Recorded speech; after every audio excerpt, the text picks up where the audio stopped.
Whenever you're ready. Okay.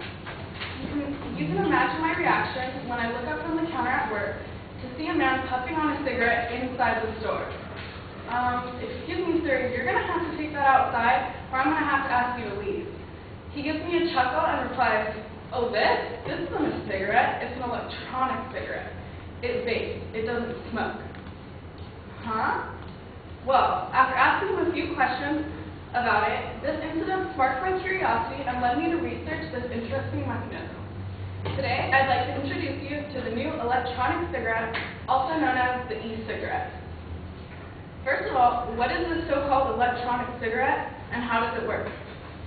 Well, like you can see here, there's actually two examples of what it looks like from the inside and from the outside. You can't really see them because they're kind of small, so I drew out a bigger one. Sorry for you guys in the back.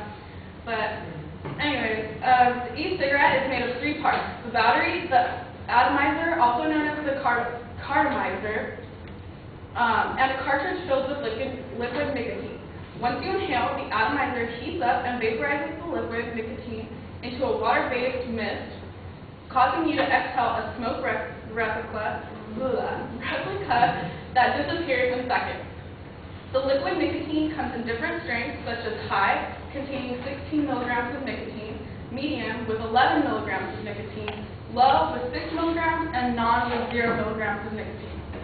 It also comes in tobacco flavors, and it will soon hit stores with flavors like apple, cherry, strawberry, chocolate, coffee, vanilla, mint, and several others. This e-cigarette will fool anybody since it comes in several shapes, from a cigarette or cigar shape, and it also can come in a pen shape or just a plain black stick. The very tip even lights up when you inhale without the use of a lighter or match. The electronic cigarette is a battery-powered steel gadget that is designed to look, feel, taste, and act like a real cigarette. But with this device, you can ignore the no smoking sign. Since these electronic cigarettes don't contain tobacco, create actual smoke, or need to be lit, it isn't restricted by the prohibition regulations, which means it can be used anywhere.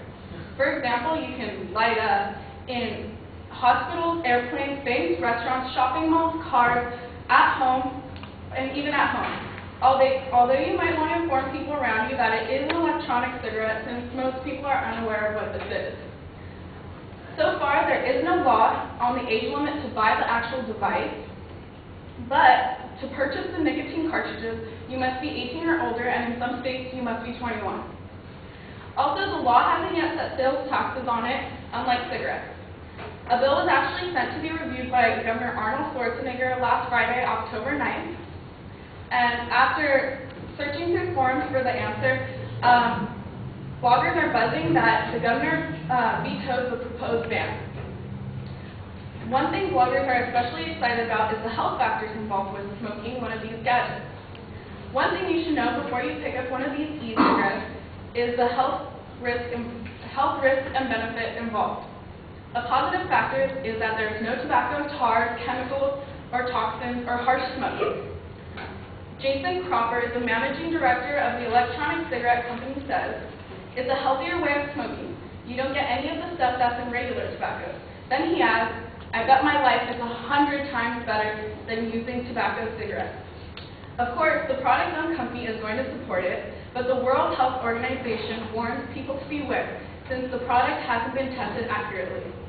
Clinical trials are currently taking place in New Zealand by Dr. Murray Lawson of Health New Zealand. So far, he has called them very safe relative to cigarettes, and also safe in absolute terms on the measurements we have applied. Each puff contains 1/3 to 1/2 the nicotine that regular cigarettes do. The cartridge liquid is tobacco-free and no combustion occurs. Yet more tests have to be done. Electronic Cigarettes Inc. notes that our cigarettes are simply an alternative to smoking regular cigarettes. They have not been tested as a smoking cessation item and should only be viewed as an alternative to smoking tobacco. They should not be used by non-smokers. Aside from the health factors, there are some benefits to smoking these e-cigarettes.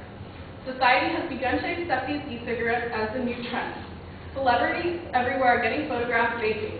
For example, some celebrities that have been spotted are Kevin Federline, Leonardo DiCaprio, Twilight's Nikki Reed, Entourage's Kevin Connolly and Tom Petty. One reason it is being accepted in society is due to its virtually odorless, so it won't stick to your clothes, car, or house. The light fragrance it emits has been said to be delightful. Also, smokers have switched say that they have seen huge savings. Depending on the unit owned, 5 cartridges total at $9.95, with each cartridge equaling about a pack to a pack and a half of cigarettes. So that means you're buying a pack for $2 with these. If you don't want to refill your cartridges, some companies are now producing disposable one-time use cigarettes, which last usually about a day or a day and a half, depending on how much you smoke. Now for the bad news. There are some problems with this. Another appeal is that some say it can help you quit smoking by cutting down on the strength of nicotine until you reach 0 milligrams of nicotine per day. Now for the bad news. There are some problems that come with these e-cigs. The most typical complaints from users is that the e-cig just stops working. The company explains that this can be caused by a fried atomizer, a dead battery, or a cartridge that simply ran out of nicotine.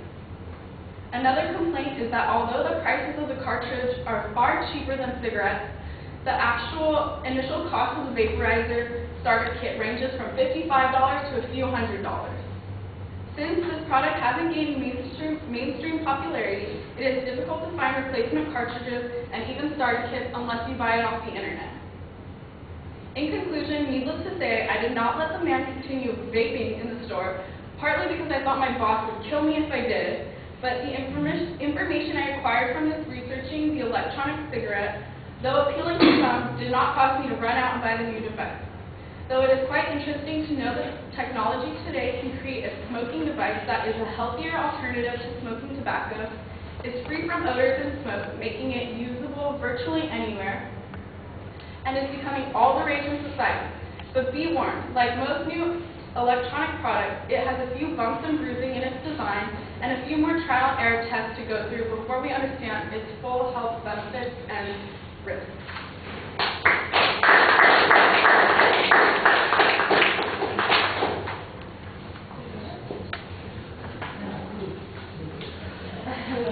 Jay, what did you think? I think she did a good job with that thesis, and she had some good visuals and understood her speech. Good job.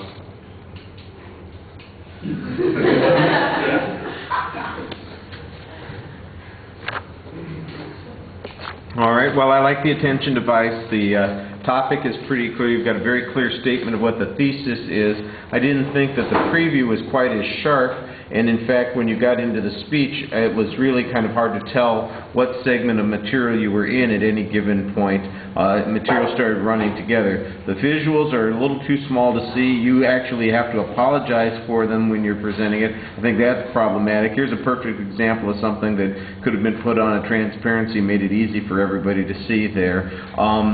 The description of the process of the product, I think, begins a little bit before we know why people would want to have something like this, and I do think that you need to kind of give it a little bit more context before you plunge into some of the technical descriptions.